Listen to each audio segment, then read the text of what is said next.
Hello, hello, hello. I'm Ellie Miriam and I'm the Closet Quilter. Today is a floss tube.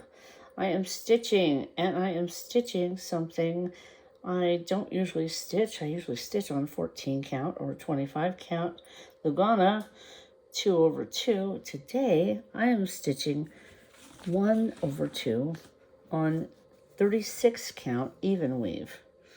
Isn't that cute? I love this. It's very tiny. I don't know if you can see everything, but it's very tiny. Now, to do this, I want to tell you how I do it and the things I use.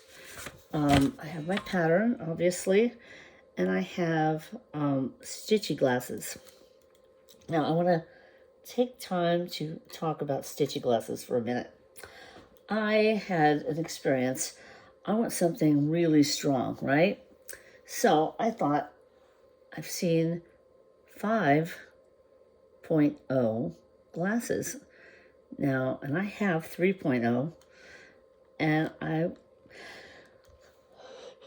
mistakenly thought 5.0 would be higher magnification. Not so. No, 3.0 is probably the highest magnification on Stitchy glasses that you're going to see. After 3, don't ask me why, it starts to go down. I bought Stitchy glasses. I won't say from who, but I bought Stitchy glasses and it didn't work, so I sent it back and they took it back. Then I bought 6. This is 6.0, okay? Plus 6.00, right? And they're very thick. And I thought, oh, this is going to be much better. I can't see a thing. It has to be up in my face, like this close to my face. That's not good. I want it right about here. So I take this off and I put my 3s on. And indeed, I can see just fine right here. Really good. I can see really good. And the more light I have, the better it is. The light did not affect on the 5.0 and the 6.0. So, I don't know why. Maybe some of you do.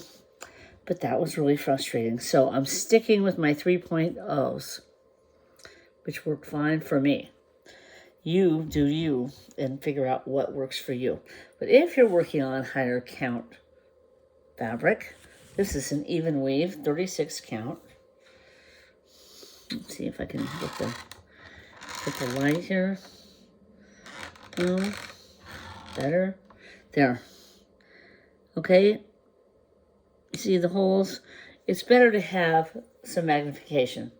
Now, I also have a really, really great companion, but it's in the other room. It's Vivolux, and it's on a stand, and it has a square of magnification, several squares of magnification, and it's really helpful for travel. It can sit on a desk. It can hang down on your neck. It's really, really good. I like it. I have a video on it, I think. If you look back, you'll see a video. That works great. So I'm using that. I use a little tiny, tiny petite needle. I forget what they're called. I think Colonial makes them. I use those. They're very easy to work with. I have a needle minder, of course. Now, when I'm stitching on, excuse me, I'm so tired getting ready for Shabbat and have everything ready. Normally, I stitch 2 strands over 2. To do that, I do the loop method, and I take the 2 ends and I bring them together, and then I thread my needle through these 2 strands. Okay, I thread these 2 strands through my needle eye, and I have this loop on the bottom, and I start that way, the loop method.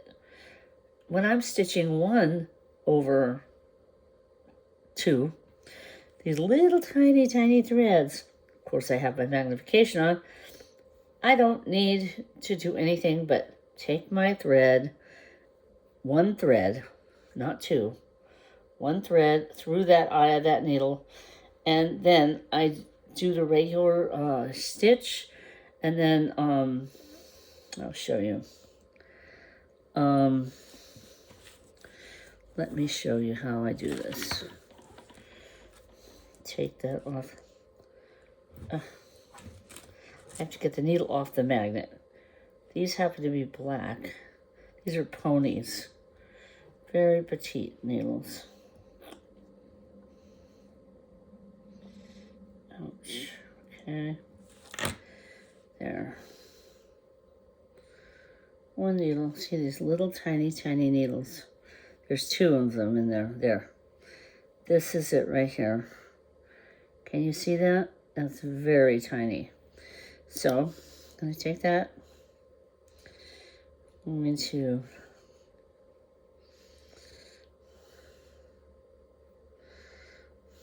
I would not suggest using wax for this. I need this light. Hold on.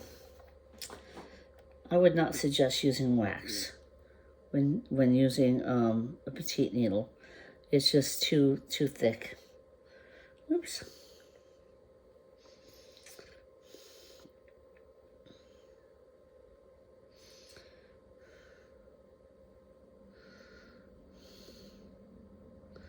There.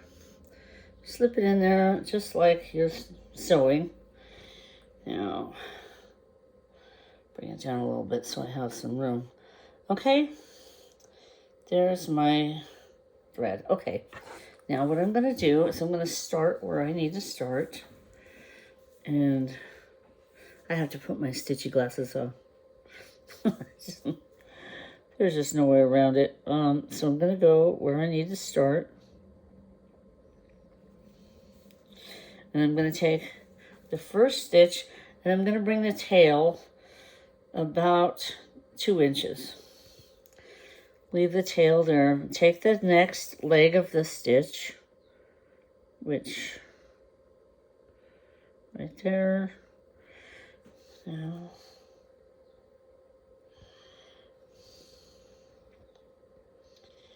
take that. Okay. So I've got about 2 inches of tail in the back. Now I'm going to take the next leg, start the next leg, and there's going to be like a loop in the back that forms. And the tail's still there. Okay, now what I'm going to do is I'm going to stick that tail inside the loop. Just like you do normally when you're starting, not the loop method. And then you pull it tight. And there, snug. There. You're secure. Your stitch is now secure. You can finish the last leg of the stitch. Right? Yeah. Okay, and your stitch is complete and you're secure. Okay, that's how I start. And then I just stitch, and when I end, I go on the back just like you do with any count. And you take it back through about 3 or 4 threads and snip it. So that's stitching on 36 count, even weave, 1/2. I hope this helps you in your stitching. I hope you have a great stitching day. Oh, by the way, I am stitching. You're probably wondering, what is that pattern? It is Jeanette Douglas Designs. It is Chubby Bunny, which is really nice. If you like it, check it out. I hope you have a great stitching day.